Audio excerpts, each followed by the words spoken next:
موت کیا ہے؟ کیا اس سے بھاگنا ممکن ہے؟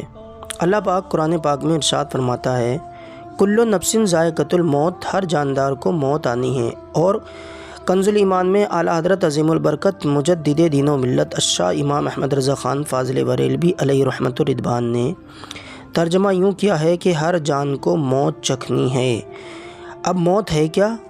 اس کا جواب بہت ہی آسان ہے۔ انسان یا کسی ذی روح یعنی روح بالا اس کا مر جانا یہ موت کہلاتا ہے۔ اس کے جسم سے روح کا نکل جانا موت کہلاتا ہے۔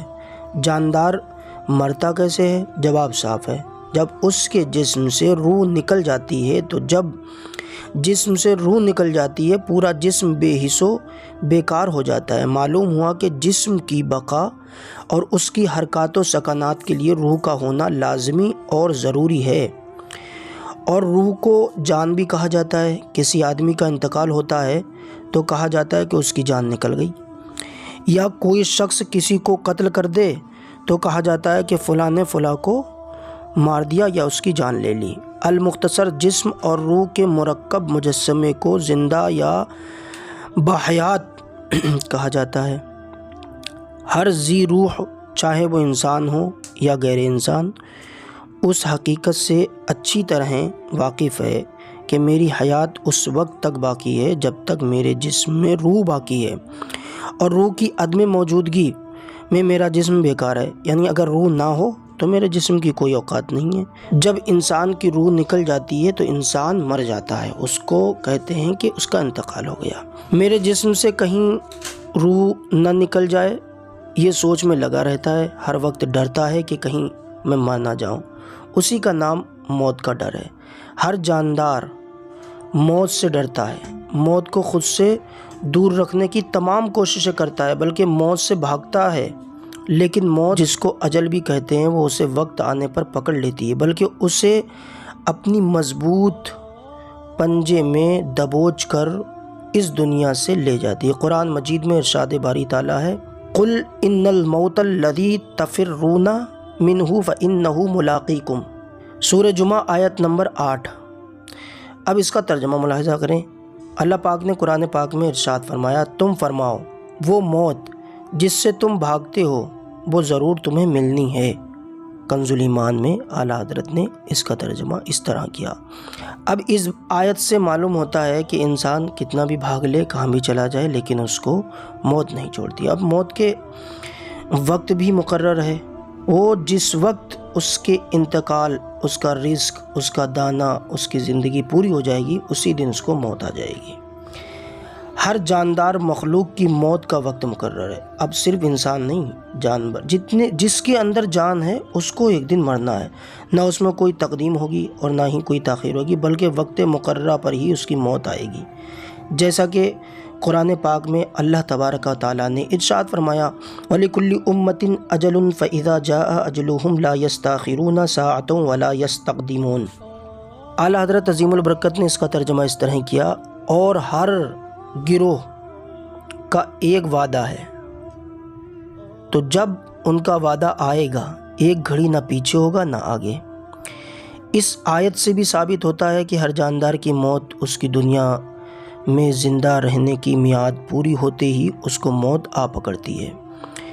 اس میں ایک گھڑی بھی جلدی نہیں اور نہ ہی دیر ہوتی ہے۔ اس کا دانہ پانی ختم ہوا اور دنیا سے چل بسا۔ اس کی تقدیر میں جتنا وقت زندہ رہنے اور جتنا رزق لکھا تھا وہ پورا ہوتے ہی اس کے جسم سے روح پرواز کر جاتی ہے۔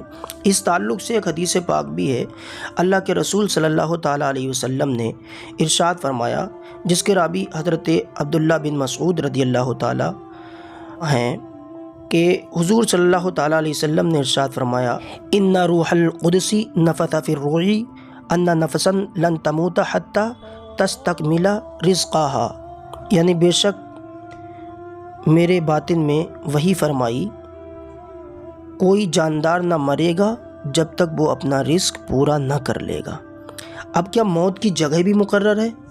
تو ہاں، اس کے تعلق سے بھی جس کی موت جس مقام پر لکھی ہوتی ہے اسی مقام پر اس کی موت آئے گی، چاہیں وہ اس مقام سے کتنے ہی دور کے فاصلے پر ہو، جب اس کی موت کا وقت آئے گا تو وہ کسی نہ کسی طرح اس مقام پر پہنچ جائے گا۔ جیسے ابھی آپ نے دیکھا کہ لوگ ٹائٹینک ڈھونڈنے گئے پنڈبی کے ذریعے، کتنے پیسے بھی لے کر کے گئے، لیکن انہیں کبھی پتہ ہوگا کیا اس بات کا کہ ہماری موت ایسے ہوگی، اس جگہ پر ہوگی اور ہم اتنی حفاظت کر کے جائیں گے؟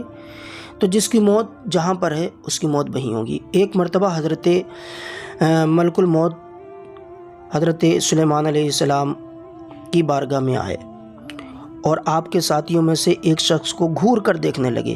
جب حضرت ملک الموت چلے گئے تو اس شخص نے حضرت سلیمان علیہ السلام سے دریافت کیا، یہ شخص کون ہے؟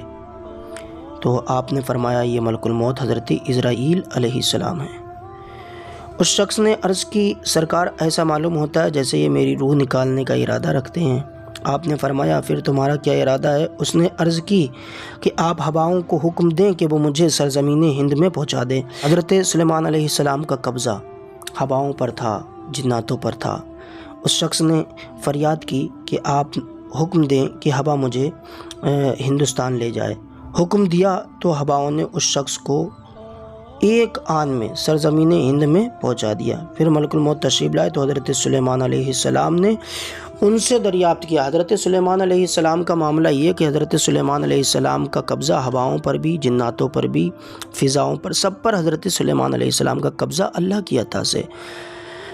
تو جب حضرت عزرائیل آئے ہیں حضرت سلیمان علیہ السلام کے پاس میں، تو حضرت سلیمان علیہ السلام نے کہا کہ تم میرے ایک ساتھی کو گھور کیوں رہے تھے اور ان کو گھور کر دیکھ کیوں رہے تھے؟ تو انہوں نے کہا حضرت میں اس پر تعجب کر رہا تھا کہ مجھے حکم دیا گیا کہ میں اس شخص کی روح ہند میں قبض کروں، یہ شخص آپ کے پاس بیٹھا ہوا، اس کو ہند کیسے لے جایا جائے گا؟ تو اس واقعے سے بھی پتہ چلتا ہے کہ آدمی اپنی موت کی جگہ ضرور پہنچ جاتا ہے، حالانکہ اسے معلوم نہیں ہوتا ہے میں اپنی موت کی جگہ جا رہا ہوں، بلکہ وہاں جانے کے لیے بے تاب و بے قرار ہو کر ہر حال میں وہاں پہنچ جاتا ہے۔ جیسے کہ مذکورہ واقعہ میں آپ نے دیکھا جو میں نے ابھی ذکر کیا، یہ شخص سرزمین ہند میں جو ہی وقت مقررہ پر پہنچا اسی وقت اس کی روح قبض کر لی گئی۔ اپنی موت کی جگہ آدمی کو معلوم نہیں ہوتی ہے، ہاں یہ ضرور ہے کہ اللہ تبارک و تعالیٰ کی عطا سے اللہ کے محبوب بندے اور نبیین یہ جانتے ہیں کہ کس وقت انسان کی موت آئے گی اور کہاں پر آئے گی۔ جیسا کہ حدیث شریف ہے، جنگ بدر کا موقع تھا، حضرت انس بن مالک رضی اللہ تعالیٰ عنہ سے روایت ہے کہ رسول کریم صلی اللہ تعالیٰ علیہ وسلم نے صحابہ اکرام رضی اللہ تعالیٰ عنہم اجمعین کو حکم دیا جنگ بدر کے میدان میں اتریں۔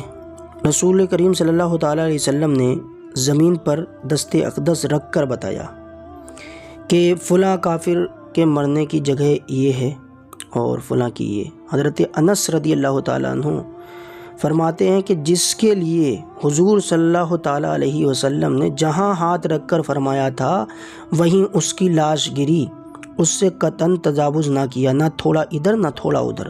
جہاں پر حضور نے جو خاکہ بنایا، جس جگہ پر حضور نے انگلی رکھی اسی جگہ پر وہ کافر فنا فی النار ہوا۔